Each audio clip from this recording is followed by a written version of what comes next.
माह ज़ुल्हिज्जा का जो ये पहला अशरा है 10 दिन शुरू के, इसके रोज़े जो है ना ये माह रमज़ान शरीफ के बाद सबसे अफजल हैं। लेकिन 9 दिन क्या, तो 10वां दिन तो ईद है। ईद के दिन तो ये बकर ईद का जो ईद का दिन है इसमें तो रोज़ा रखना हराम है, और इसमें जो नेकी का सवाब जो है ना ज़्यादा मिलता है। फरमान मुस्तफ़ा सल्लल्लाहु अलैहि वसल्लम अल्लाह पाक के नज़दीक ज़ुल्हज के शुरू के 10 दिनों से अफजल और पसंदीदा कोई दिन नहीं, लिहाजा इन दिनों में ला इलाहा इल्लल्लाह और अल्लाहु अकबर की कसरत करो।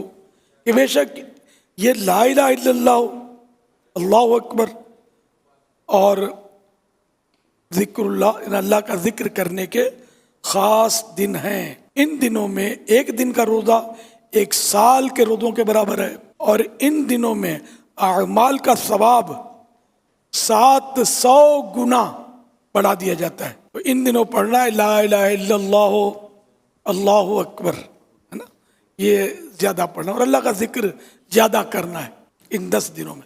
जैसा कि फरमान मुस्तफ़ा सल्लल्लाहु अलैहि वसल्लम है, इन 10 दिनों से ज़्यादा किसी दिन का नेक अमल अल्लाह को महबूब यानी प्यारा नहीं। सहाबा किराम अलैहिम रिदवान ने अर्ज़ की, या रसूलल्लाह सल्लल्लाहु अलैहि वसल्लम, और न राय खुदा में जिहाद? फरमाया और न राय खुदा में जिहाद, मगर वो कि अपने जानो माल लेकर निकले फिर उनमें से कुछ वापस न लाए।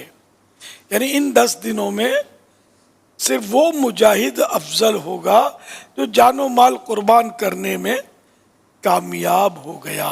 एक और फरमान मुस्तफ़ा सल्लल्लाहु अलैहि वसल्लम, अल्लाह पाक को अशराए ज़ुल्हज से ज़्यादा किसी दिन में अपनी इबादत किया जाना पसंदीदा नहीं।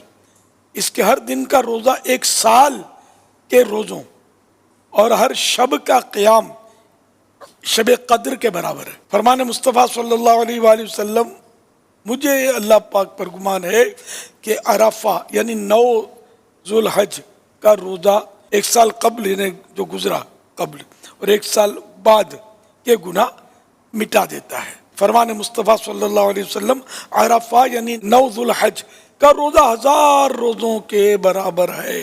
मसला, मगर अरफात में हाजी को अरफे का रोज़ा रखना मकरूह है। फिर हदीस पाक बयान की गई, हज़रत सैयदना अबू हुरैरा रज़ी अल्लाह अन्हु फरमाते हैं, सरवर कायनात सल्लल्लाहु अलैहि वसल्लम ने अरफे के दिन यानी 9 ज़ुल्हज के रोज़ हाजी को अरफात में रोज़ा रखने से मना फरमाया। अल्लाह पाक हम सबको ये सआदत बख्शे और अच्छी नीयत के साथ अपनी रिज़ा के साए में ये इबादत करने की तौफीक दे।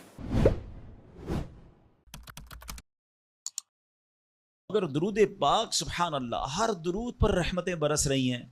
इस वक्त जो हालात चल रहे हैं, मामलात चल रहे हैं, हम सब चाहते हैं हमारी भी हिफाजत रहे, हमारे बच्चों की, हमारे कारोबार की, हमारे घर बार की हिफाजत रहे। हम सफ़र पर जाएं तो खैर से जाएं, वापस भी खैर से आएं। तो सुभान अल्लाह, मुझे बताइए, जिस पर रहमत इलाही बरसती रहे तो उसकी कैसी हिफाजत हो जाएगी? तो घर से निकले तो दुरूद पढ़ें, सफ़र में दुरूद पढ़ें, बच्चों को कहें कि वो घर पे दुरूद पाक पढ़ें, तो इंशाअल्लाह ये सारा रहमतों का हिसार जो है हमारे इर्द गिर्द रहेगा।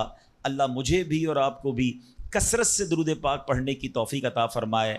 आइए मिलकर मोहब्बत के साथ बावाज़ बुलंद दुरूद पाक पढ़ लें। सल्लू अलल हबीब सल्लल्लाहु तआला अला मुहम्मद सल्लल्लाहु अलैहि वसल्लम। नबी की शान में हो जिस कदर दुरूद पढ़ो, मुहिब्बों पाओगे जन्नत में घर दुरूद पढ़ो।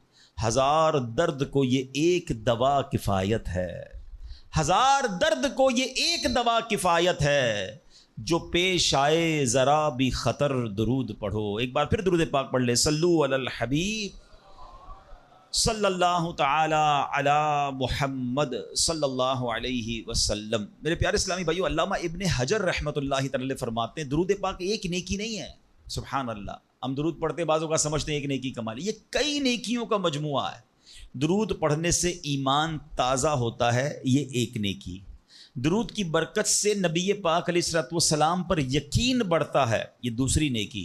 दुरूद पाक पढ़ने में ताज़ीम मुस्तफ़ा है, रिस्पेक्ट ऑफ रसूलुल्लाह सल्लल्लाहु अलैहि वसल्लम है, ये तीसरी नेकी। درود پاک پڑھنے سے آخرت پر ایمان پکا ہوتا ہے. یہ چوتھی نیکی. درود پاک میں نبی پاک علیہ الصلوۃ والسلام کے احسانات کا ذکر ہے، یہ پانچویں نیکی. اور درود پاک میں نیکوں کے سردار مکی مدنی تاجدار صلی اللہ تعالیٰ علیہ وسلم کا ذکر ہے، اور نیکوں کے ذکر پر رحمت اترتی ہے. یہ چھٹی نیکی یہ ہے. ہائے ہائے، نیکیوں کا انبار لگ جاتا ہے اگر بندہ درود پاک پڑھنے والا بن جائے. اللہ مجھے اور آپ کو کثرت سے درود پاک پڑھنے کی توفیق عطا فرمائے. ایک بار پھر درود پاک. صلو علی الحبیب صلی اللہ تعالی علی محمد صلی اللہ علیہ وسلم.